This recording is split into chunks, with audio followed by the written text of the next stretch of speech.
देखो, कुछ transmission line की सप्लाई ऐसे होते हैं ना कि बस देखकर ही कई बार अंदाजा लगाया जा सकता है, लेकिन उस पर कितने केवी किलोवाट की सप्लाई जा रही है वो सीधे सीधे तार को देखकर एग्जैक्ट केवी का पता नहीं कर सकते हैं। लेकिन उसके लिए कुछ हिंट्स मेरे पास है जो मैं आपको बताऊंगा। तो क्वेश्चन माइंड में अब ये क्रिएट होता है कि कैसे पहचानेंगे कि इस ट्रांसमिशन लाइन में वोल्टेज कितने केवी की सप्लाई जा रही है। तो मैं आपको समझाने के लिए ज्यादा कंफ्यूज नहीं करूंगा, लेकिन मैं इसे थोड़ा सा और आसान भाषा में समझाने की कोशिश करूंगा ताकि आपको इलेक्ट्रिकल साइंस की फील्ड में इंटरेस्ट आने लगे। देखिए, ट्रांसमिशन लाइन की वोल्टेज को पता करने के लिए आपको इंसुलेटर की काउंटिंग और साइज के बारे में समझना पड़ेगा, क्योंकि हर इंसुलेटर के स्ट्रिंग यानी कि जोड़ी में अलग अलग टावर से लटकती है और उसमें ही कई सारे इंसुलेटर डिस्क लगे होते हैं। मतलब ये कि जितना ज्यादा डिस्क होगा उतना ही ज्यादा उसमें वोल्टेज होती है। ट्रांसमिशन टावर में वोल्टेज की अंदाजा आप ऐसे लगा सकते हैं जैसे कि अगर आपको 11 केवी की लाइन को पहचानना है तो उसमें आपको छोटे छोटे साइज के पिन टाइप इंसुलेटर लगा होगा, और अगर वही 33 केवी की सप्लाई अगर पहचानना है तो आपको उस ट्रांसमिशन टावर में 3-4 डिस्क लगा होगा इंसुलेटर के साथ। और जब आपको 66 केवी की सप्लाई को पहचानना होगा तो उसमें 5 से 6 डिस्क जरूर होगा इंसुलेटर के साथ। और 132 केवी की सप्लाई अगर पहचानना है तो आपको 9 से 12 डिस्क जरूर होगा। वह ऐसे ही 220 केवी की सप्लाई में अगर जानना है तो 15 से 20 डिस्क जरूर होगा।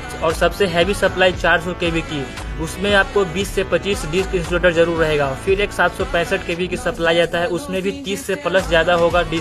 तो मतलब कि सीधा सिंपल है, ये सवाल आता है कि जितना ज्यादा डिस्क होगा इंसुलेटर के साथ उतना ही हैवी सप्लाई जा रहा होगा उस ट्रांसमिशन लाइन में। तो यह था एक मेरे पास छोटा सा हिंट्स, जिससे आप देखकर यह पहचान सकते हैं कि कौन सा टावर में कितने केवी की सप्लाई जा रही है। अगर आप यह ट्रिक्स को अच्छे से समझ लेते हैं तो बहुत ज्यादा स्मार्ट दिखोगे। और अगर मुझे फॉलो करोगे तो मैं इससे भी और एक इजी हिंट बताऊंगा। तो सोचना क्या है, जैसे आप फालतू का रील देखते हो ना, वैसे ही इसे देख लेना ताकि आप में इलेक्ट्रिकल का नॉलेज का फीलिंग जाग जाए। थैंक्स।